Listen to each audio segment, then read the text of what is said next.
Sobat Himadika, selamat datang di Himadikas Podcast 2025. Saya Ronali Angelina Manulang, selaku host pada diskusi kita hari ini dengan tema Langkah Awal Menuju Perkuliahan. Tentunya saya nggak sendiri, saya ditemani oleh dua wanita pejuang UPN Veteran Jakarta sebagai pembicara kita pada hari ini. Halo kakak cantik. Halo. Oke kak, mungkin boleh perkenalan dulu dan dari prodi mana? Oke, baik. Aku Lendra Lenggogeni, aku biasanya dipanggil Lenggo. Aku dari prodi Diploma 3 Keperawatan angkatan 2024. Halo Lenggo. Oke, sama kakak yang di ujung. Oke, perkenalkan aku Salwa Nafia Putri dari Prodi D3 Keperawatan Angkatan 2024, biasa dipanggil Salwa. Halo Kak Lenggo dan Kak Salwa. Halo Kak. Gimana kabarnya hari ini? Alhamdulillah baik. Alhamdulillah. Lagi sibuk-sibuknya Kak? Iya nih, semester 2. Wow, isu-isunya mau Keping Day dan PKL. Iya, benar betul lagi. sekali. Wow. Dan persiapan UAS dan OSCE juga ya. Betul. Tapi nggak menutup kemungkinan untuk kita bisa berbagi pengalaman dan inspirasi untuk Sobat Himadika ya Kak. Betul. Oke, tadi kakak-kakak udah ngasih tahu nih dari Prodi D3 Keperawatan. Boleh nggak sih kakak ngasih alasan kenapa memilih UPN Veteran Jakarta, tentunya kenapa juga memilih Prodi D3 Keperawatan? Oke, kalau dari aku sendiri itu kenapa aku memilih keperawatan, karena aku sendiri itu pengen bekerja di bidang pelayanan kesehatan dan aku pengen membantu langsung, turun langsung untuk membantu orang lain gitu. Jadi aku pikir keperawatan ini adalah jurusan yang pas untuk semua hal yang aku mau itu. Wow, luar biasa banget. Oke, ke Kak Salwa. Oke, kenapa aku memilih D3 Keperawatan? Karena ini cita-cita aku juga. Dan juga aku ini suka membantu orang lain dan mungkin aku merasa cocok di D3 Keperawatan, makanya aku memilih D3 Keperawatan. Dan juga prospek kerja D3 Keperawatan ini kan sangat banyak ya dan sangat dibutuhkan. Wow, luar biasa banget ya. Sungguh cita-cita yang mulia ya Kak Salwa dan Kak Lenggo. Oke, jadi kita boleh tahu nggak sih Kak, sebelumnya masuk ke UPN VJ ini lewat seleksi apa ya? Kalau aku sendiri itu lewat seleksi mandiri 1. Aku seleksi mandiri 2. Oke, sama-sama dari SEMA ya? Ya. Oke. Sebelum masuk ke D3 Keperawatan, ada nggak sih Kak jurusan yang tadinya kakak pengen gitu? Untuk jurusan yang aku pengen, yaitu mungkin ada ya plan lain yaitu psikologi. Tapi setelah aku pikir-pikir lagi, aku lebih mantap ke keperawatan ini gitu. Wow, berarti cukup menarik ya D3 Keperawatan ini teman-teman. Kalau Kak Salwa gimana? Kalau aku sebelum memilih jurusan D3 Keperawatan, aku sempat mikir-mikir mau masuk ke kedokteran. Tapi karena aku melihat kemampuan aku dan finansial keluarga aku lebih jadinya ke keperawatan. Wow, luar biasa. Oke, boleh di-rating nggak sih Kak? Dari 1 sampai 10, berapa nih untuk jurusan yang sekarang? Mungkin untuk jurusan yang aku pilih sekarang dan jurusan yang aku jalanin sekarang itu ratingnya karena di UPN aku kasih 9 kali ya. Bukan karena apa, tapi mungkin kesempurnaan hanya milik Tuhan gitu. Oke, wow, luar biasa.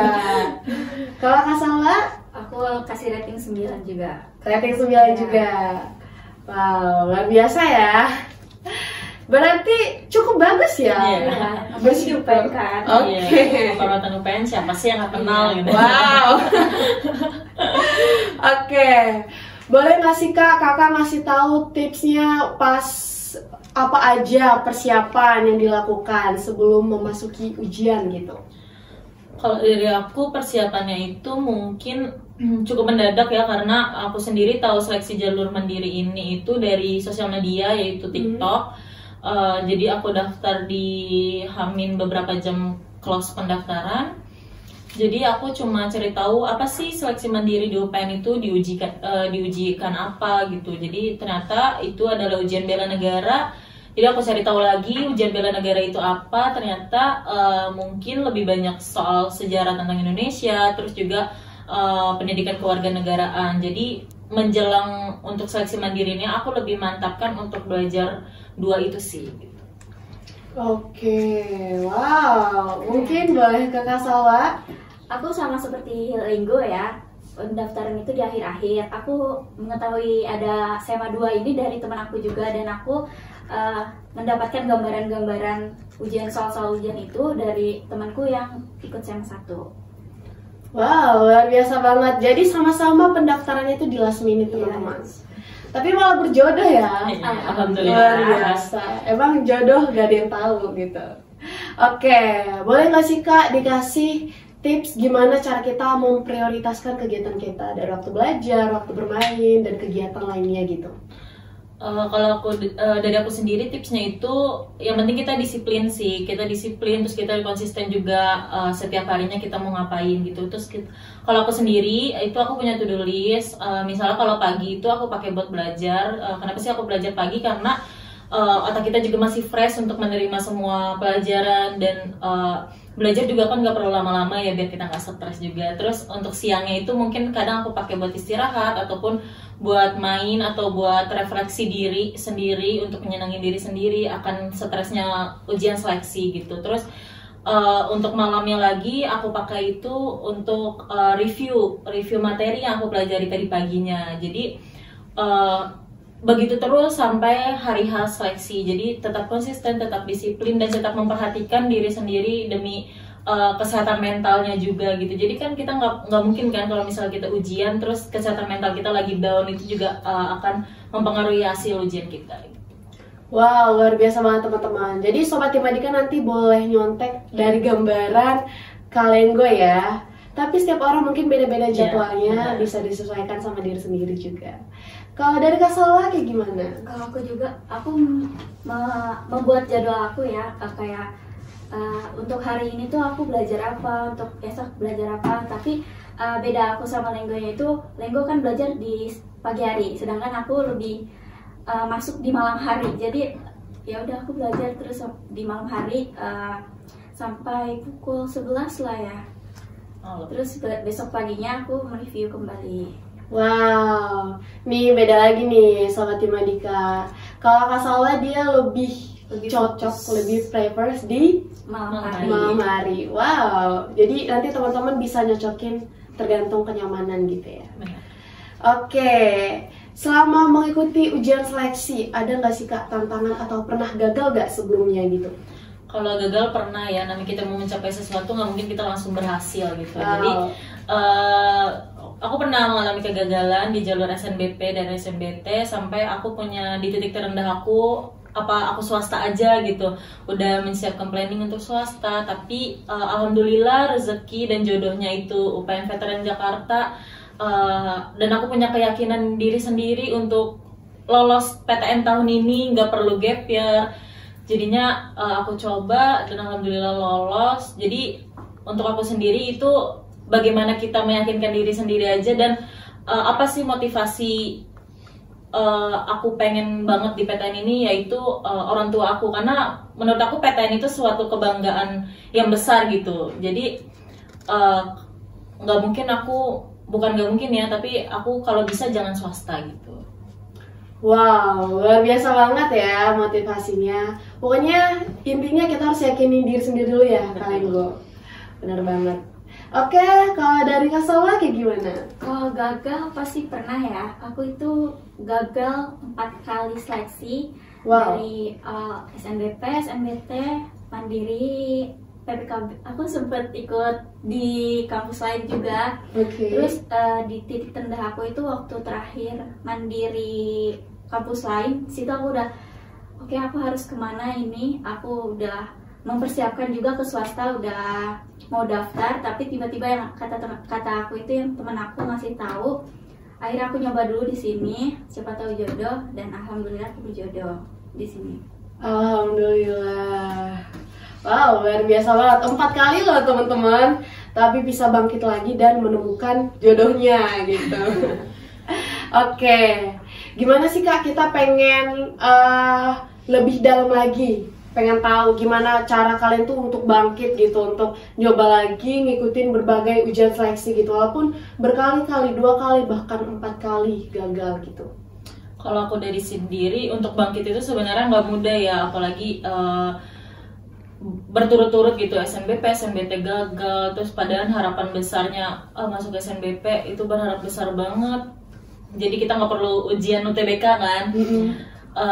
Jadi kalau dari aku sendiri itu mungkin mengistirahatkan diri dulu, mengistirahatkan pikiran, terus kayak ya have fun, kita cari waktu yang luang dulu sampai akhirnya harus bertarung lagi dengan ujian seleksi. Untuk diri aku sendiri itu aku mengevaluasi diri dulu, apa sih yang kurang dari ujian yang kemarin, terus apa sih hal yang membuat aku nggak lolos. Jadi mungkin dari cara aku belajar, cara aku mengatur waktu, dan pas aku tahu kalau ternyata itu adalah salah satu hal yang membuat aku gagal, aku terus memperbaikinya. Aku terus memperbaiki waktu aku untuk belajar, aku terus memperbaiki cara aku belajar dan cara aku mendalami materi. Mungkin kalau nggak kayak gitu, kalau nggak memikirkan kesehatan mental juga, mungkin aku nggak ada sampai saat ini. Maksudnya nggak ada di UPN gitu. Wow, luar biasa. Jadi perlu diingat teman-teman, kita boleh ambisius tapi tetap harus memikirkan diri sendiri juga. Oke. Kalau dari Kak Salwa? Ya sama, aku juga mengevaluasi diri, dan juga aku ingat tujuan awal aku itu mau masuk PTN dan terjun di dunia medis kan, dan juga dukungan dari orang tua sih pastinya, karena orang tua aku tuh selalu mencari-cari PTN yang buka mandiri, itu membantu aku mencari tahu tentang semua PTN agar aku bisa masuk PTN. Itu yang bikin aku semangat. Oke, kalau dari Kak Salwa, teman-teman, kita harus punya support system gitu. Itu yang paling pasti ya, support system dari orang tua. Iya. Jangan salah. Oke, the last but not least, ada nggak kata-kata hari ini untuk pendengar, untuk sobat Himadika nih, atau di luar Himadika? Dari aku ya, mungkin untuk teman-teman yang lagi berjuang untuk masuk perguruan tinggi, gagal sekali, 2 kali atau berkali-kali itu bukan akhir dari segalanya. Jadi kalau menurut aku, kegagalan itu kita jadiin perjalanan, kita jadiin pengalaman untuk kita mencapai suatu keberhasilan. Dari kegagalan itu kita bisa tahu apa sih yang membuat kita gagal, apa sih yang kurang dari kita, sampai akhirnya kita mencapai suatu keberhasilan itu. Dan menurut aku semua orang itu ada waktunya masing-masing, punya masanya masing-masing. Jadi kalaupun tahun ini amit-amitnya kalian gagal, tapi belum tentu kalian tahun depan itu gagal, ataupun emang jalannya kalian bukan di sini gitu, bukan di yang kalian kejar ini. Mungkin Tuhan merencanakan hal lain yang lebih besar untuk kalian gitu. Jadi jangan pernah untuk menyerah sih kalau dari aku sendiri, karena kalau kita menyerah itu akan mengkacaukan segalanya sih.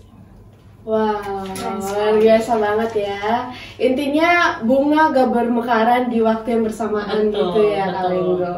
Oke, kalau dari Kak Salwa gimana nih? Oke, jadi setiap orang itu kan pernah gagal, pernah kecewa atau lelah kan. Tapi di balik masa sulit-sulit itu kalian tidak boleh menyerah, tidak boleh merasa kayak sedih, aku nggak akan bisa masuk PTN ataupun apa. Tetap optimis. Tetap optimis. Jadi kalian harus berpositif thinking aja terus. Oke, jadi dari Kak Salwa kita harus tetap optimis teman-teman. Dalam segala situasi, dalam segala kondisi ya, tetap harus optimis. Karena kita yang ngelakuin, jadi kita juga yang tahu kita harus tahu kemampuan kita sampai mana. Oke. Wow, luar biasa ya teman-teman, kita udah dapat insight yang keren banget dari Kak Salwa dan Kak Lenggo, yang tentunya bisa kita petik untuk dapat menginspirasi kita dalam kerja keras kita untuk memasuki kampus impian kita tentunya. Terima kasih Kak Salwa dan Kak Lenggo, semoga lancar segala sesuatunya, lancar juga pendidikannya ya Kak. Nanti ini langsung lanjut nurse atau gimana nih, S2? Mungkin kalau dari aku rehat dulu ya, kita nikmatin dulu waktu di rumah sakit. Mungkin amin, semoga lo lulus dari D3 keperawatan ini langsung dapet peluang di rumah sakit. Dan mungkin untuk aku sendiri, aku ingin menikmati dulu jadi perawat junior ya. Jadi untuk S1 atau profesi segala macamnya aku belum kepikiran sih. Wow, semoga segala sesuatunya dipermudah ya Kak. Amin. Oke, mungkin cukup diskusi kita pagi hari ini. Kami mengucapkan terima kasih banyak untuk kakak-kakak yang sudah bersedia berbagi pengalaman untuk kami. Aku juga berterima kasih dan Kak Salwa juga mungkin terima kasih atas kesempatannya yang telah Himadika berikan ya untuk kami berbagi pengalaman kami, berbagi kegagalan kami dan sampai akhirnya kami menginjakkan kaki di universitas ini. Terima kasih banyak untuk Himadika. Sama-sama Kak Lenggo dan Kak Salwa. Baik Sobat Himadika, terima kasih atas kesempatannya. Demikian diskusi kita pagi hari ini. Semoga dapat menginspirasi teman-teman semua untuk bisa selalu berjuang mengejar cita-cita kita. Saya Ronaulia Angelina Ismanulang, pamit undur diri. Wassalamualaikum warahmatullahi wabarakatuh. Shalom, salam sejahtera bagi kita semua dan salam bela negara.